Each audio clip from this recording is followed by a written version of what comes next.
그런데 논란의 인터넷 매체 말고도 어제 천주교 정의구현 사제단도 155명의 이름을 한 명씩 부르면서 어제 광화문에서 추모 미사를 열었습니다.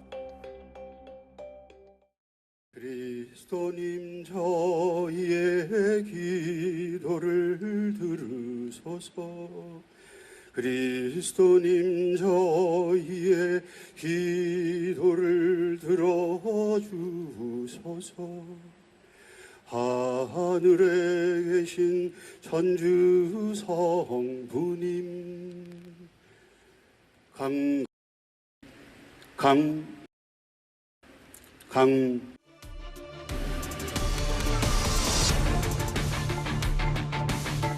이름을 부르면 폐륜이라고 하는데 이름을 부르면서 기도하는 것이 폐륜이라면 100번이고 1000번이고 폐륜하는 기도를 해야 되고요.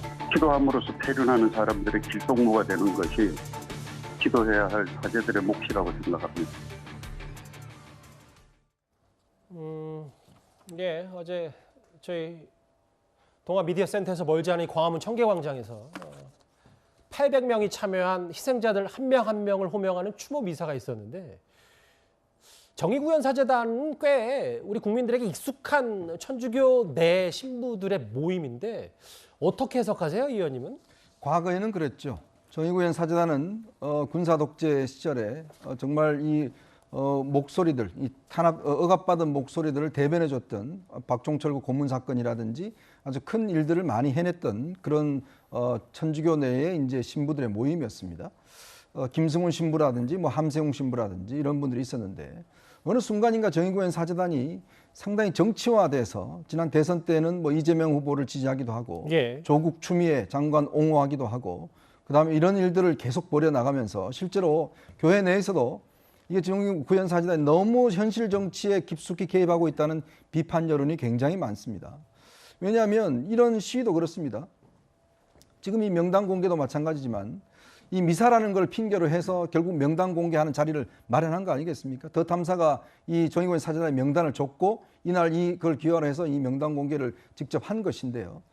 과연 한번 묻고 싶습니다. 도대체 누구를 위한 명단 공개인지 이런 것들이 한번 정의구현 사제단이 이거 과연 정의로운 것인지 정말 묻고 싶어요. 제가 아까 말씀드렸지만 교회에서는 정말 이 돌아가신 분들의 어떤 영령을 위해서 그분들이 원할 경우에 유족들이 원할 경우에 미사를 드리고 이런 것들을 합니다. 근데 과연 저분들은 누구의 부탁을 받고 유족들의 부탁을 한 명이라도 받았는지 정말 여쭙보고 싶어요.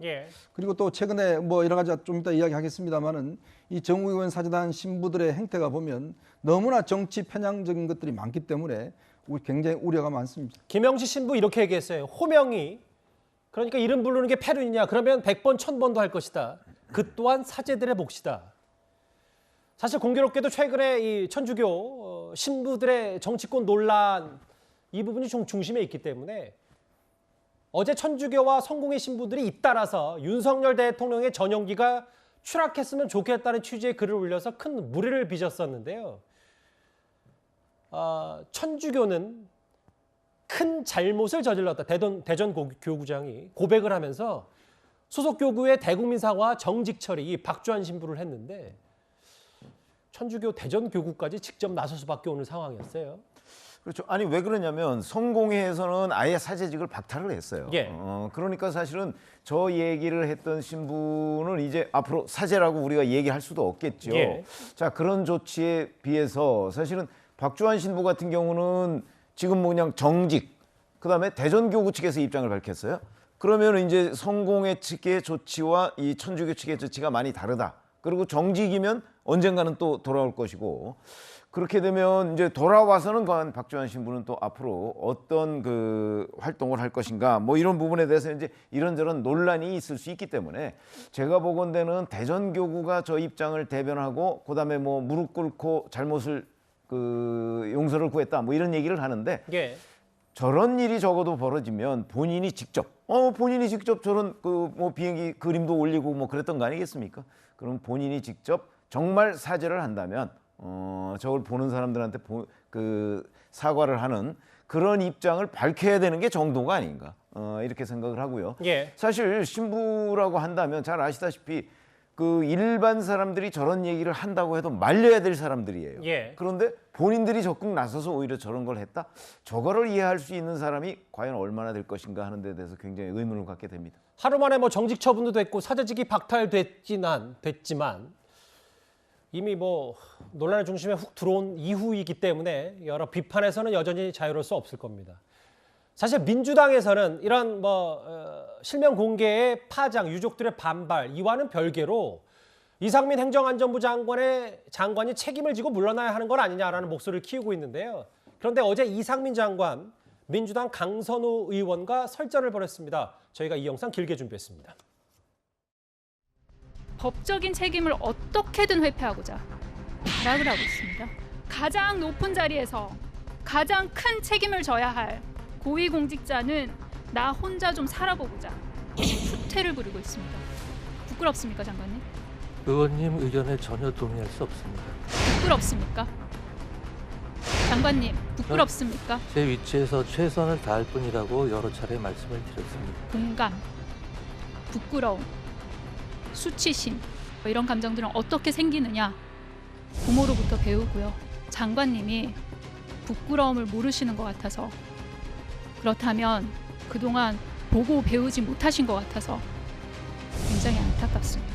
의원님, 지난주 예결위 함부로 회의에서 말씀을 하시면 아니 됩니다. 장관은 예. 그런데 그 이후에 두 사람 한 장면이 더 있습니다. 이상민 장관과 강선우 의원 바로 보겠습니다. 본인의 직함과 소속을 다시 한번 말씀해 주십시오. 어느 부처에 누구십니까? 모르세요? 모르세요? 본인의 직함과 소속 모르십니까? 알고 있습니다. 말씀해 보세요. 행정안전부 장관입니다. 법적 책임이라는 것이 장관님 판사셨죠? 행정적 책임도 있고 형사적 책임도 있고 또 정치적 책임도 있고 여러 가지 책임이 있을 수가 있는 것입니다. 그 중에서 장관님, 의원님께서 말씀하시는 것이 이상민 장관님 무슨 말 안 들리세요? 말씀하시는지 이상민 정확히 장관님, 말씀을 해주시면 제가 그에 맞게 장관님. 답변을 해드리겠습니다. 이상민 장관님 안 들리세요? 들리세요? 장관님 안 들리세요? 그냥 말씀하십시오. 들리세요?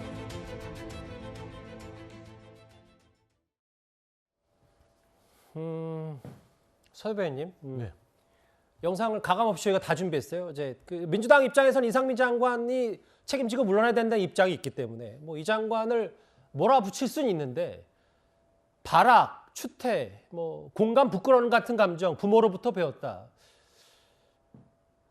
저희 뉴스탑10도 방금 제가 지시라는 표현을 행동으로 좀 순화했으면 좋겠다고 얘기를 하는데 국회에서 뭔가 좀 너무 센 발언들만 오가는 건 아닌지 어떻게 좀 받아들이세요? 그러니까 이제 이 정치 국회에서 국민들한테 조금 외면을 받는 게 이런 단어들입니다. 이건 여야를 막론하고 나서 예. 단어 선택은 잘하는 게 좋겠다라는 말씀을 드려요. 그러니까 이제 강선우 의원이 조금 이렇게 감정적으로 격양이 되신 것 같아요. 제가 봐서는. 예. 왜냐하면 이 이태원 참사를 두고 나서 이상민 행정안전부 장관의 이 처신을 보면 저도 화는 나요.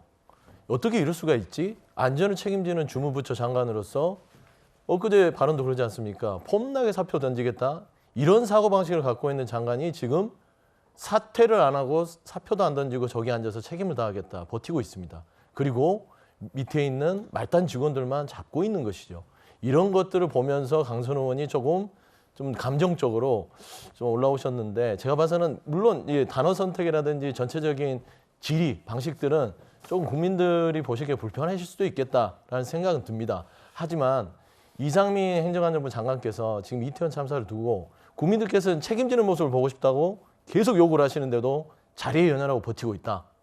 저 같아도 화는 날 것 같아요. 하지만 예. 국민들이 보시기에 정치인으로서 단어 선택이나 어떤 행동 부분들은 좀 국민의 눈높이에 맞게 하는 것들도 좀 고려를 해야겠다라는 좀 입장을 가지고 있습니다. 글쎄 아직 뭐 사과나 유감 표명을 했다는 보도는 제가 강선 의원 못 봤는데 일단 뭐 발악, 추태, 부모로부터 배웠다. 구 변호사님만 입장 짧게 듣고 다음 주에 갈게요. 어떻게 들으세요? 저도 굉장히 부적절했다고 생각하고 의정 활동으로 돋보이지 못하는 의원님들이 저렇게 무리수 두는 경우들이 많거든요. 좀 그런 면에서 안쓰럽다 이런 생각도 드는데 돋보이고 싶더라도 질답을 통해 가지고 어떤 팩트를 끌어내면서 돋보여야지 저렇게 좀 인격을 좀 이렇게 짓밟는 듯한 저런 언어를 굳이 하셨어야 되나. 다음번 총선 노려셔가지고 좀 돋보이고 싶었던 그런 면이 있는 것 같은데 광고학에서도 관심 받고 싶었을 때 네거티브하게 관심 받으면 안 된다 그러거든요. 예를 들어서 제가 소복 입고 식칼 물고 돌아다니면 모두가 저를 쳐다보겠죠. 하지만 아무도 저를 좋아하지 않거든요. 강선우 의원도 굉장히 무리수 뒀다. 그리고 본인에게 결코 도움이 되지 않을 것이다 이렇게 생각이 됩니다. 무슨 취지인지 알겠는데 비유가 좀 과격하셨어요. 네. 아니, 제가 수업 시간에 들은 그대로 표현입니다. 저희는 좀 더 품격을 지키도록 하겠습니다. 글쎄요, 뭐 실명 공개 이후에 어제 국회에서는 저런 공방까지 있었는데요. 영상 그대로 한번 만나봤습니다.